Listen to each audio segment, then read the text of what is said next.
Now, children, our next angle is to draw an obtuse angle over here, and then I will tell you how to draw a straight angle. It's very simple. First, you are going to decide that which degree of obtuse angle you want to draw. For example, obtuse angle is that angle in which the distance between the two arms will be greater than 90 degree, but it should be less than 180 degree. So over here I am deciding that I am going to draw the obtuse angle of, for example, 105 degree. So what I'm going to do, first of all, I'm going to write down the definition which you are going to write down from the PPT which I have shared, and then in front of the definition over here you are going to make an obtuse angle. Now for obtuse angle, what you are going to do, you first have to draw the baseline. Over here I took my centimeter scale again, and I have decided that this time I'm going to draw the baseline of 5.5 centimeter. So what I'm going to do, I'm going to put my scale properly without moving it again and again on my interleaf page like this. Then I'm going to put 2 points, one on the zero mark. You can see that my pencil is sharp and it's pointed enough to draw it very clearly. Make sure that your pencil should be sharpened properly.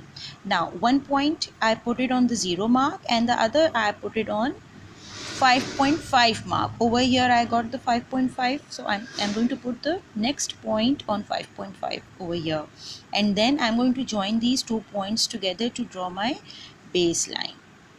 That's it. Then I'm going to remove my scale. Now it's time to measure the obtuse angle, and for that I'm going to take my protractor. This time I'm going to put my protractor on the left side, and in the previous video you have just learned that if I want to draw my if I want to put my vertex on the left side, I have to read the lower scale, and if I want to put my vertex on the right side, I want to read the upper scale.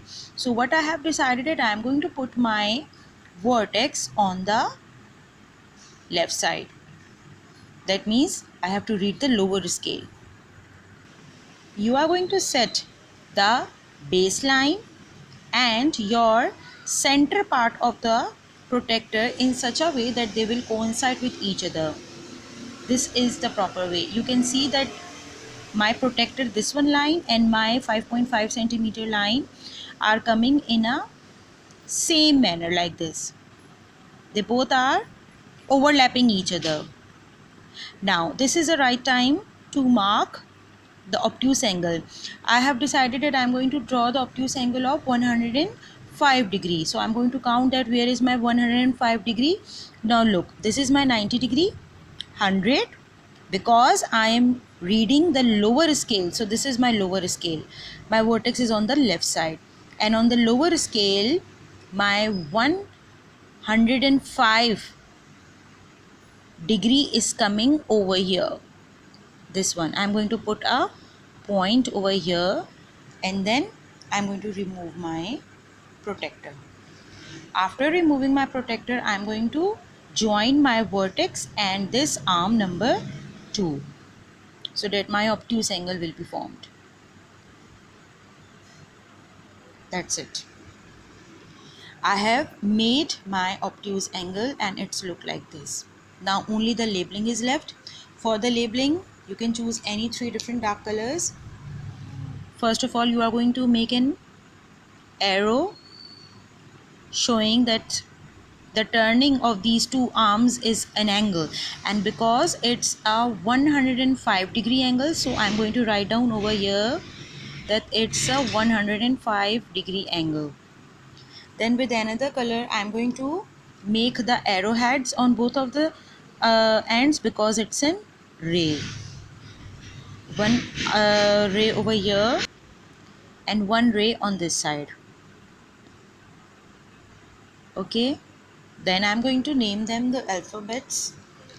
This is my, for example, X. This time I am putting this X. This is my Y, and this will be my Z. Now I have done with my labeling. Just I have to write down that the description of this diagram. I'm going to make an symbol of an angle like this. X is going to come, then the vertex always written in the center, Y and Z in the last. Because it's a 105 degree, so I'm going to write down 105, and it's an obtuse angle, so the name of the angle will come under the diagram. That's it. I am done with my obtuse angle as well. Now the next one will be straight angle.